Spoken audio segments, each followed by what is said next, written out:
అందరికీ welcome to పురా local. So అన్నా ఎట్లున్నావు? బాగున్నా. సో ఇప్పుడు ప్రజెంట్ సిట్యుయేషన్లో అబ్బాయిల జీవితం అనేది చాలా దారుణంగా ఉంది. ఎలా అంటే బోత్ అమ్మాయిలది అబ్బాయిలది సేమ్ తప్ప, అంటే నేను వేరే విధంగా అనట్లేదు, కానీ అబ్బాయిలు మాత్రం చాలా శ్రమిస్తూ కష్టపడుతున్నారు, చాలా కష్టపడుతున్నారు. మరి ఆ కష్టపడిందంతా ఏడికి పోతుంది, ఇంటికి పంపించట్లేదు, ఏం లేదు. మళ్ళీ వీళ్ళు ఒక డిప్రెస్లో ఉండి వేరే మాదిరి అయిపోయి చాలా కష్టపడుతున్నారు. దీనిపైన మీరేమంటారు? పర్సనల్గా మీరేమన్నా మీ ఫ్రెండ్స్ని కానీ మీ ఫ్యామిలీలో ఉన్న వాళ్ళని కానీ ఎవరినన్నా చూసిరా, తెలిసిన వాళ్ళని కానీ? చాలా మందినమ్మా ఎట్లా అంటే ఒక అబ్బాయి హైదరాబాద్ వచ్చి ఏదో సాధిద్దాం మనము, సో ఏదైనా బిజినెస్ అన్న పెట్టుకుందాం, కష్టపడి పైకి వద్దాము అనుకునే లోపల అసలు జీవితం మనం ఎట్లా పైకి రావాలి, ఏం జాబ్ చేయాలి ఏందనేది అర్థం కాకుండా అసలు ఈరోజు సూసైడ్లు గిట్ట ఎంతోమంది ఏం చేయాలనో అసలు చెప్పకుండానే సూసైడ్ చేసుకుంటుండు. ఏదో అనుకొని వస్తారు, ఇక్కడికి కట్ చేసేసరికి ఇంకేదో అయిపోతుంది. తల్లిదండ్రులకు కూడా తెలియట్లేదు వీళ్ళు చేసే పనులు కానీ, లేకపోతే వీళ్ళు తీసుకునే డెసిషన్స్ కానీ. చాలా మంది అమ్మ అసలు వాళ్ళ బాధ చెప్పలేము.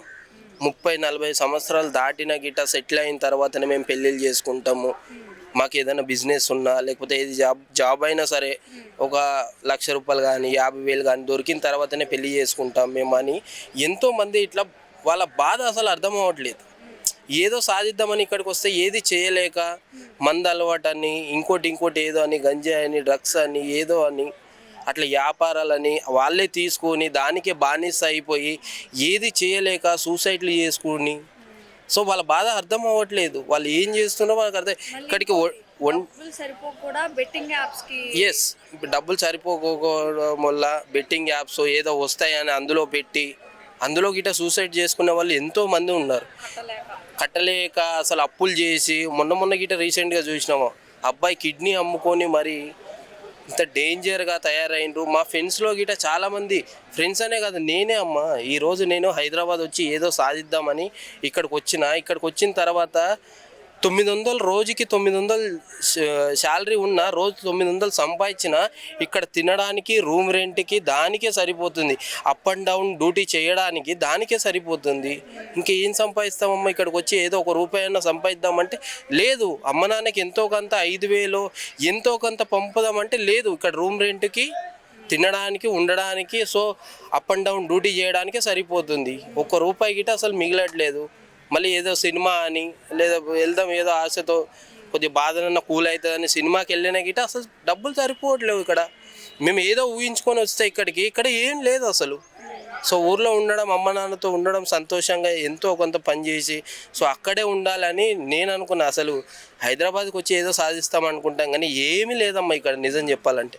అసలు సాఫ్ట్వేర్ మరి చాలా దారుణం అమ్మ. వాళ్ళది బాధ చెప్పుకోలేని బాధ. అసలు వాళ్ళు ఎట్లా అనుభవిస్తుండో సాఫ్ట్వేర్ వాళ్ళు కానీ నిజంగా వాళ్ళకు వచ్చే 30,000, 40,000, 50,000 వాళ్ళు రూమ్ రెంట్ కట్టి వాళ్ళు తిండి వాళ్ళు అసలు ఎంత నరక యాతన అనుభవిస్తుండ్రు. యూత్ కానీ పెళ్ళిళ్ళు చేసుకోకుండా 40 సంవత్సరాలు 50 సంవత్సరాలు వచ్చిన తర్వాత మేము సెటిల్ అయిన తర్వాతనే మాకు ఒక 1,50,000 జీతం ఉంటేనే పెళ్ళి చేసుకుందామని ఈరోజు ప్లాన్లో ఉన్నారు.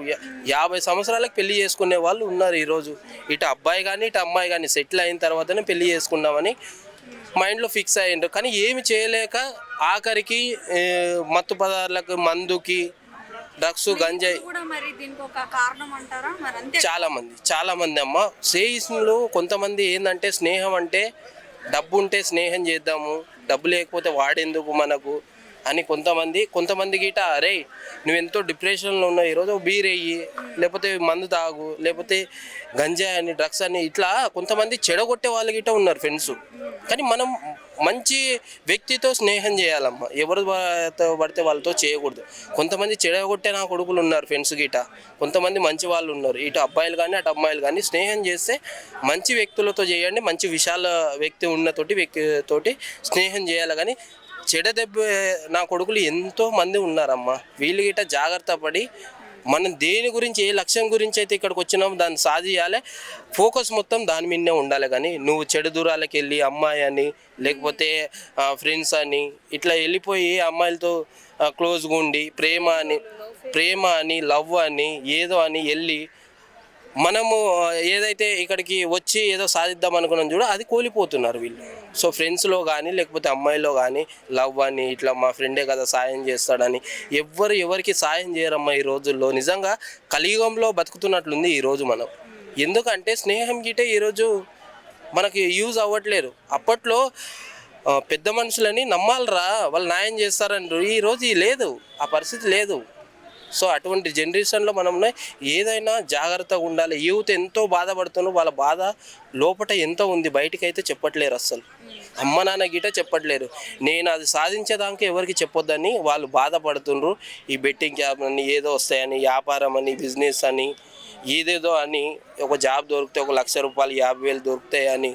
సో వాళ్ళు వచ్చి ఇక్కడ సాధించకపోవడము, మంద అలవాటు చేసుకొని ఫ్రెండ్స్ వల్ల మోసపోవడం, అమ్మాయిల వల్ల మోసపోవడము. ఎంతోమంది ఇటు చెడు అబ్బాయిలు ఉన్నారు, ఇటు చెడు అమ్మాయిలు గిట ఉన్నారు. అందరు కరెక్ట్ అని అనట్లే. చెడు అమ్మాయిలు ఉన్నారు, చెడు అబ్బాయిలు ఉన్నారు, ఇంకోటి మంచి అబ్బాయిలు ఉన్నారు, మంచి లేడీస్ గిట ఉన్నారు. కానీ వీళ్ళు ఏదో సాధిద్దామని వచ్చారు కదా, ఇక్కడ ఏదో సాధించకపోవడం. హైదరాబాద్లో ఏం లేదమ్మా అసలు, నిజం చెప్తున్నా కదా.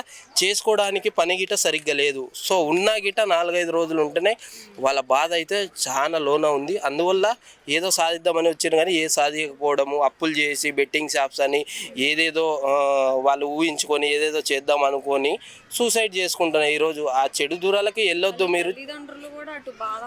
అవును, చాలామంది ఏం చేస్తున్నారంటే మా అబ్బాయి ఏదో చేస్తాడు, చదువుకుంటాడు, మంచిగా పైకి వస్తాడని ఇక్కడికి పంపిస్తున్నారు. కానీ వాళ్ళు చదువుకోవట్లేరు. ఇక్కడ సినిమాలు అని ఏదేదో అని లవ్ అని అమ్మాయిలు ఎమ్మటి పడడము, ఇటు అబ్బాయిలు ఇటు అమ్మాయిలు అట్లానే ఉన్నారమ్మ. చెడిపోవడానికి రెడీగా ఉన్నారు. సో అమ్మాయిల భయం, అమ్మ నాన్న భయం లేదు వీళ్ళకి. సో అవును కనిపించిండ్రు అయితే ఏంది అన్నట్లు మాట్లాడుతుండ్రు ఈరోజు. అయితే కంటే పెంచిండ్రు, అవును అయితే ఏంది, ఏం చేశారు మీకు అని అడుగుతున్నారు. అమ్మ నాన్న కనిపించే బాధ్యత వాళ్ళది అంతవరకే. కానీ అమ్మ నాన్న ఏం చేసిండ్రు, నీకు ఆస్తులు అంతస్తులు ఏమి ఇయ్యరు. నువ్వు కష్టపడి నువ్వు పైకి రావాలి. ఈరోజు అమ్మ నాన్నని గిట అసలు పట్టించుకోవట్లేరు ఎవరు. వాళ్ళ అయితే కనిపించిండ్రు అయితే ఏం చేయాలి ఇప్పుడు అని ఈరోజు అట్లా మాట్లాడుతారు. అంత దుర్మార్గంగా మాట్లాడుతున్నారు అమ్మ నాన్నని గిట. సో ఆ జనరేషన్లో ఉన్నాం.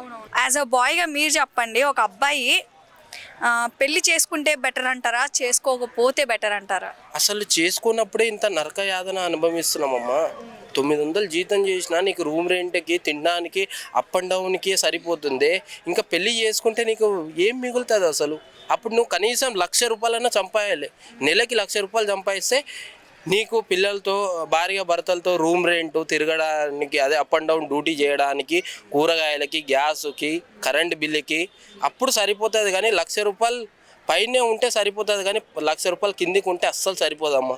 నువ్వు రోజు ఎవ్రీడే డ్యూటీ చేసినా, ఏ పని చేసినా గిట, నువ్వు రైతు కష్టం చేసినా గిట నీకు అది సరిపోవట్లేదు. మ్యాక్సిమం 1,00,000 రూపాయలు పైనే ఉంటే నీకు సరిపోతుంది. కానీ ఈ హైదరాబాద్లో కానీ ఇంకా వేరే రాష్ట్రంలో కానీ 1,00,000 రూపాయలు పైనే ఉంటే సో మనము ఒక దారిలో ఉంటాం. సో ఏంటంటే దానికి పల్లెటూరులో ఉంటే మన సొంత ఊర్లో ఉంటే కనుక ఇక మన పని ఏదో మనం చేసుకుంటూ హ్యాపీగా ఉండవచ్చు. కానీ ఇక్కడికి వచ్చిన తర్వాత room rent, current bill, water bill, తినడానికి బియ్యము, అసలు గ్యాసు, మళ్ళీ మనకి సబ్బులు, పేస్ట్లు అని ఇట్లా అనేక ఉన్నాయమ్మా.